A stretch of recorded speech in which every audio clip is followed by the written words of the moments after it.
Kentucky's Governor Steve Beshear is readying his bill signing pen as the 2013 regular session of the Kentucky General Assembly has come to an end in what many observers are calling a fruitful session. The governor is expected to sign into law pension reform, industrial hemp legislation, a graduation bill, and much more.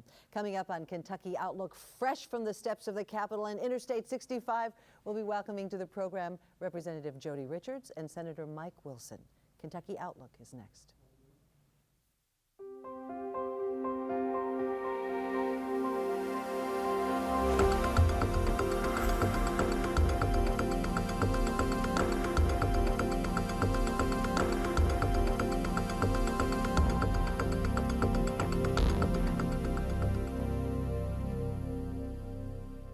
Hello and welcome to Kentucky Outlook. I'm Barbara Deeb.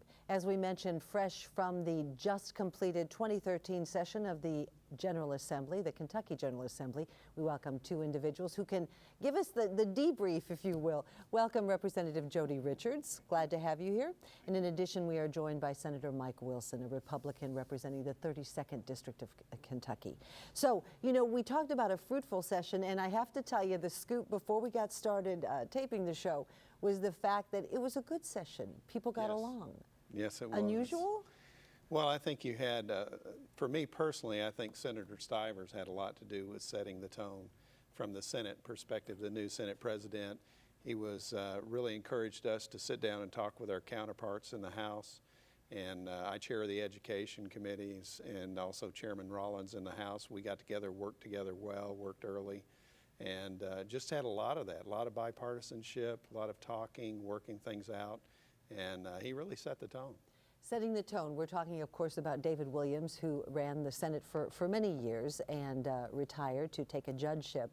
And so you and David Williams worked very closely over the years. So you saw a definite tone change? I did see a change in tone, and I think also the legislature itself was sort of on trial to make sure that we could do as much as we could in a short period of time to try to, there were more important issues maybe this time than critical issues, including the pension bill and several others. So I think certainly, I certainly agree with Senator Wilson, but I also think that there was a sense of urgency on our parts, and so we were really willing to compromise and work together and get the job done. Get her done is what they say. And incidentally, a congratulations to you for chairing the Education Committee. That was earlier this year that you were named to that position. That's huge. I love working with education. I really have a passion for that. I think it is definitely the future for Kentucky, and I know the former speaker here has real passion for that, still serves on education in the House and very involved in education as well. Well, you know, then let's get right into education. Let's talk a little bit about the graduation bill. You know, we want to talk about pension reform, and we'll talk about that a little bit later in the program, but the graduation bill. We do know that Governor Steve Beshear and his wife Jane Beshear were very much behind enacting a law where you would have to be 18 years old before you could drop out of school. They got what they wanted.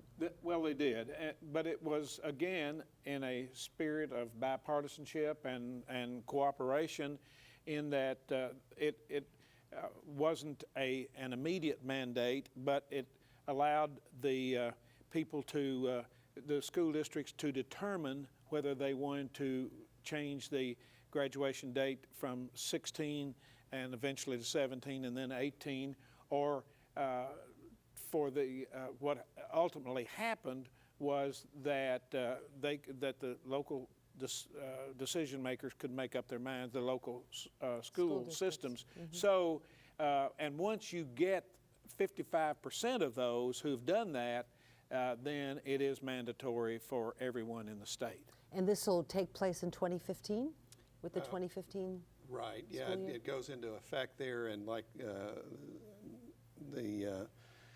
Jody was talking about with that, it's 174 school districts. Once 55% of them make that choice, it gives them local option to make sure they have the resources in place was the key for us. And as soon as 55% they hit that trigger, then it becomes a 4-year phase-in that becomes mandatory after that for the remaining districts. And I think it's really makes sense now because we do have alternative education programs in nearly every school district in the state, even some sort of collaborate and work together, but that does enable the teacher and the administration to work with kids who are disruptive and put them into alternative programs so they're not disrupting the whole classroom. Well, you break that down a little bit further because the statistics indicate that about 6,000 students drop out before their 18th birthday. You know, so what some were saying, critics or those who are wanting this, were saying they want to break this cycle, okay, because then it leads to poverty, then it leads to crime, you know, and statistics in many cases will back that up. Geographically in the state of Kentucky, a lot of people have to drop out of school to work the farm, to do other things, to raise their families. So this mandate, how's that going to change that bigger picture?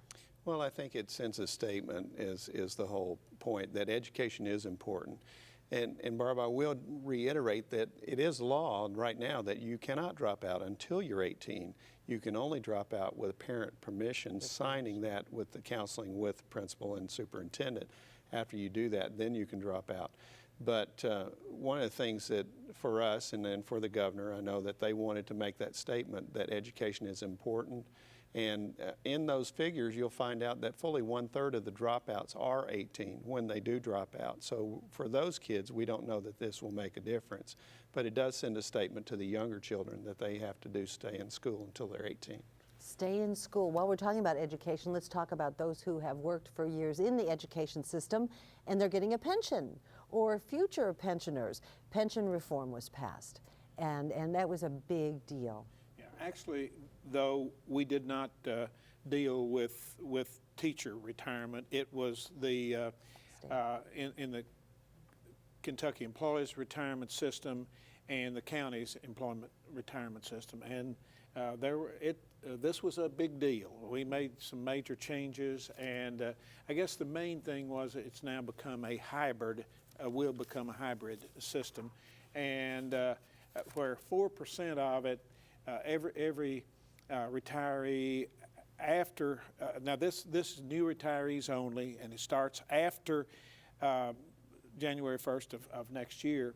And those people who are in the system now, nothing changes. But for those new ones, they're guaranteed a 4% return on their investment, and then the rest of it just sort of what the market will bear. And so it is a different system. Certainly, there were actually two bills. One of them essentially stopped the bleeding, the drain. I was going to say the bleeding, the drain. We're going to talk more about that, the bleeding, and why it was even necessary to look at this, because involved in this is a House bill as well, which is going to help fund these changes. We're going to talk more about House Bill 440 when Outlook continues with Kentucky Outlook continues. I'm Barbara Deeb. We are rejoined by Representative Jody Richards and Senator Mike Wilson, fresh from the presses from the 2013 session of the Kentucky General Assembly. And there was a lot of talk about industrial hemp legislation. There was a graduation bill. But what a lot of people were watching was their pocketbooks, of course. They were talking about pension reform. And at the very end of the session, it happened.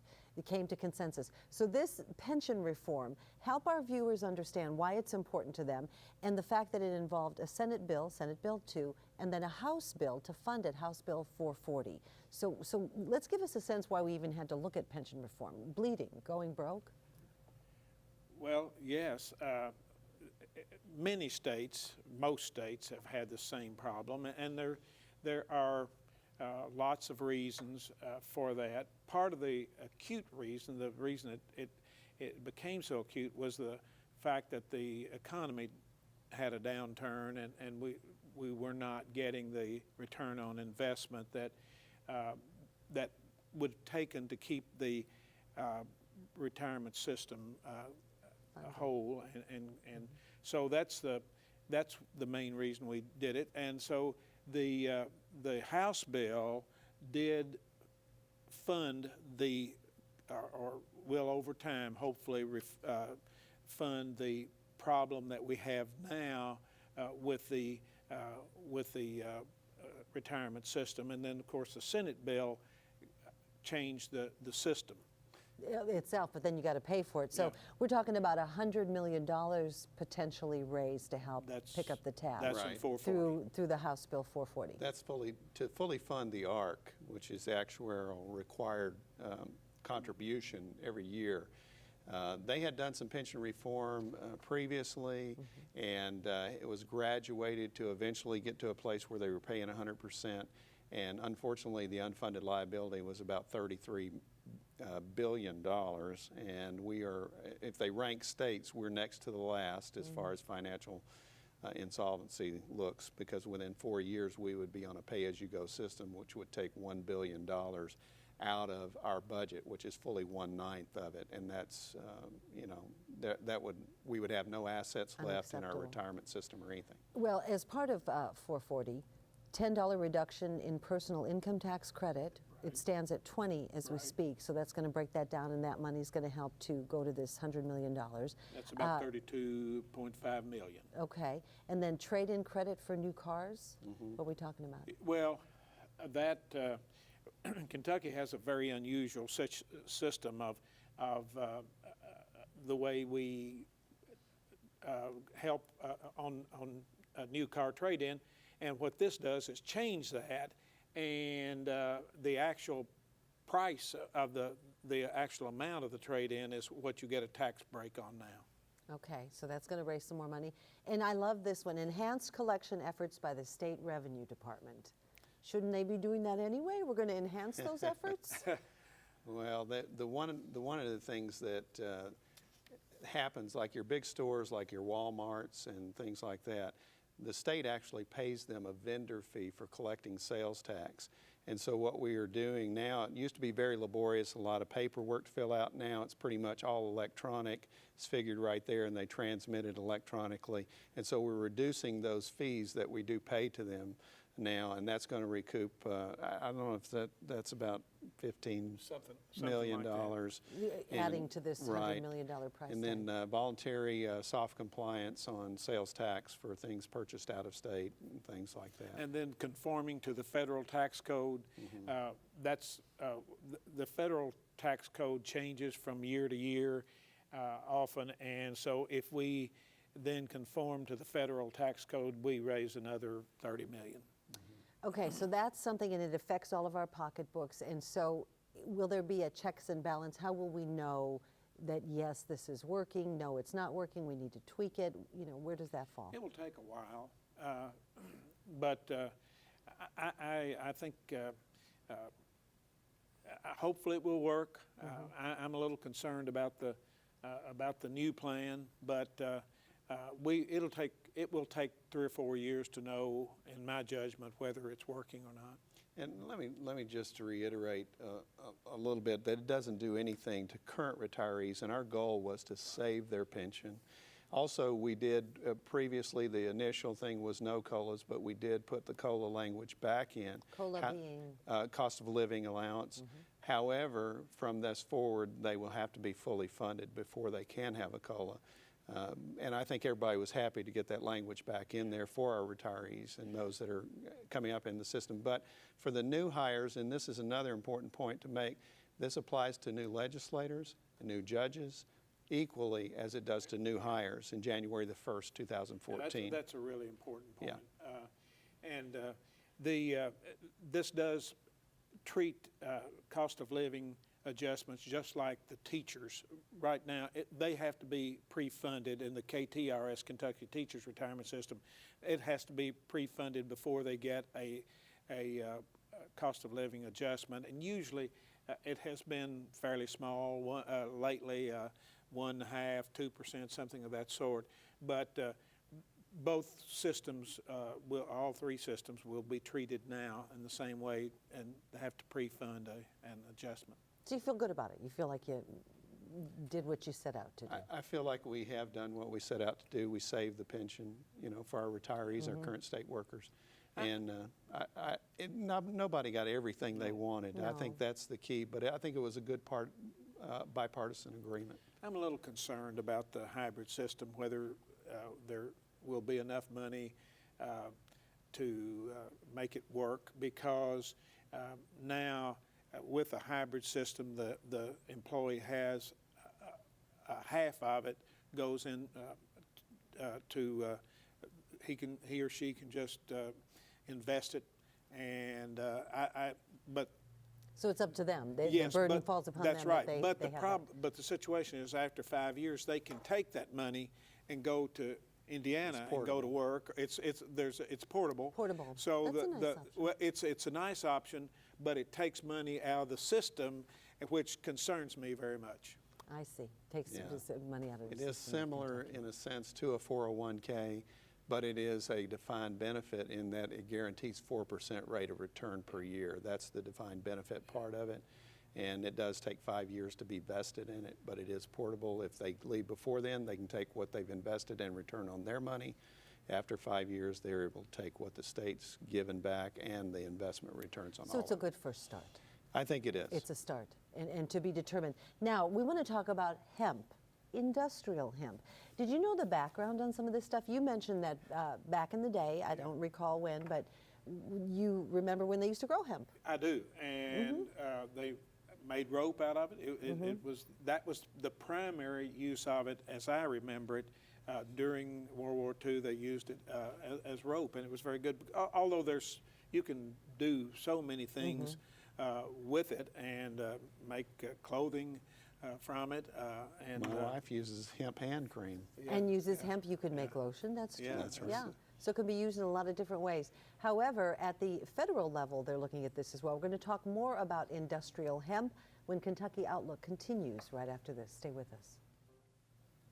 You're watching Kentucky Outlook here on WKU Public Television. I'm Barbara Deeb, and we are rejoined by Representative Jody Richards and Senator Mike Wilson, fresh from the 2013 session of the Kentucky General Assembly. Now, if you joined us in the earlier part of the program, a graduation bill made it, the pension reform bill made it, and one other bill that still remains controversial is when you talk about hemp. In particular, we're talking about industrial hemp. And James Comer, who is the Ag Secretary, really got behind this. Senator Rand Paul, U.S. Senator, got behind it as well.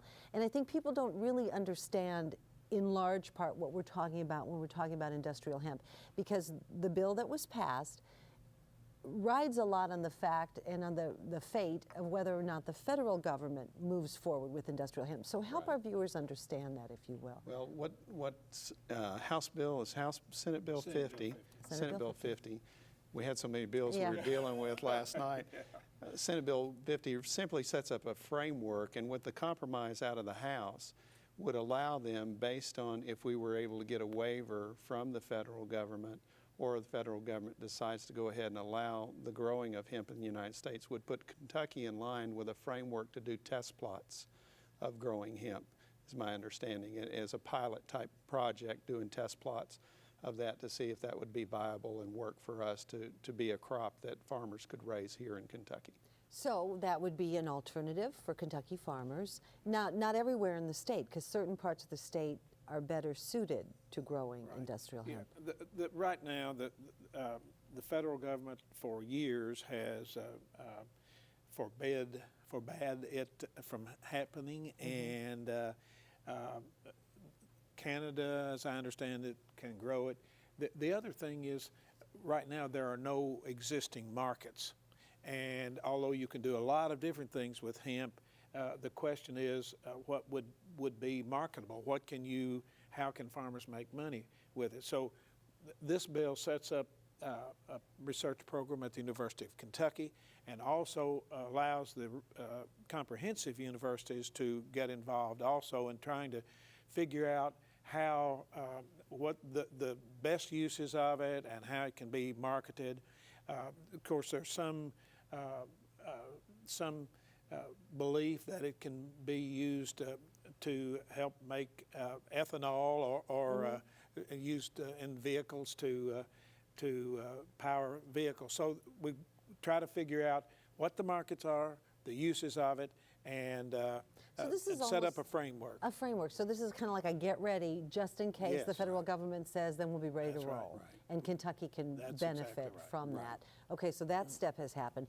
We talked about university bonds, and of course, WKU Public Television is affiliated with Western Kentucky University. So university bonds are something, of course, that we are interested in.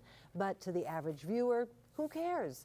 So how does that affect people? Well, the thing about it is in the last budget cycle, which we're all both very partial to WKU, of course, because it's in our district, but the one thing that a university is always looking at is trying to be able to finance having their infrastructure that is deteriorating to be able to build buildings or remodel and things like that, and they usually do that through bond issues, and of course that budget cycle didn't allow any bonds to be issued by any universities. And so what happened was the presidents all came together on their own. They were challenged, I believe, by the governor to do that. They came together, and of course President Ransdell's the head of that group, and they all worked together and came up with their own funding streams for this, which was very important so that the state wasn't on the hook for any of the bonds. So when they came and they presented, and some of the universities even said, we don't need anything right now. So it was very much even this cooperation across the lines of all these different universities in the state to come together and present this as what we've come together with. And it was really a pleasure to be able to be involved in that. Western has been able, over a period of time, to come up with enough money to fund various projects, particularly athletic projects. They've paid for them. They've come up with a stream to pay for them without going to the state for that. And the total amount of this is about $366 million. And Western's project in that will be the new Honors College building. And but it's important to note that there's no state money involved. It's the universities themselves are coming up. They just received the authorization from the General Assembly to do that. Now, there's some of us who question whether the state should have that authority. The House has passed several times in the past a bill that would allow the universities to spend their own money whenever they need to. However, this bill just simply lays out these specific projects and how much there can be spent on them and authorize those. So another check mark, good. What's the one thing that didn't get passed? I'm sure there were several, but the big one that caused a lot of people. Cole County scholarships. That was one that came very late in the session. I mean, you're talking, you can't go past midnight when you're on the last day of the session, and it was one of the last bills that we dealt with. Would have provided scholarships for students from Cole counties to be able to also, if there was to go to a school within a Cole County, that a university there to utilize that money. However, they didn't have the specialty or the major offer that they were interested in. They could take that money and use it at a university that did, even though that university was not in a Cole County. It would have benefited Western. And I know that that was something that all the universities, as well as all the Cole County residents, were very interested in. Got there a little bit too late. Well, the House passed this fairly early on. It got tied up, I guess, in other things, and did not pass. It came out of that when the University of Pikeville wanted to be a new state-supported institution. So this was a much better compromise. So the other thing that we passed a military voting bill, but there were some aspects of that I would have liked to seen added to it also. But another first step, and we're just about out of time. Redistricting you did not address. Right. Will there be a special session? Well, the House again we were able to pass a redistricting plan. The Senate didn't, and that's their prerogative. And there may be a special session. I don't particularly like special sessions. None of us do, unless you have everything worked out before you get there. It can be a short period of time. The other option would be do it real early in January. Well, let me just say that the House bill that came to us, we had people working on ours, but at the same time, and I know the Speaker can attest to this, that we had over 600 bills that we were dealing with, and you get down to the last bit of it and you're just jammed. Yeah. And so we weren't sure we were going to get a redistricting bill from them, and I think we got it 2 days before we had to go out on the 10-day. So to be determined. Right. To be determined on that one. My thanks to both of you for joining us. We're out of time. But of course you can go to the website, the legislative website, if you want to know more details about what was passed in the 2013 session, what's ahead. A special thanks to Senator Mike Wilson and also Representative Jody Richards. You've been watching Kentucky Outlook here on WKU Public Television. I'm Barbara Deeb. Thanks for joining us.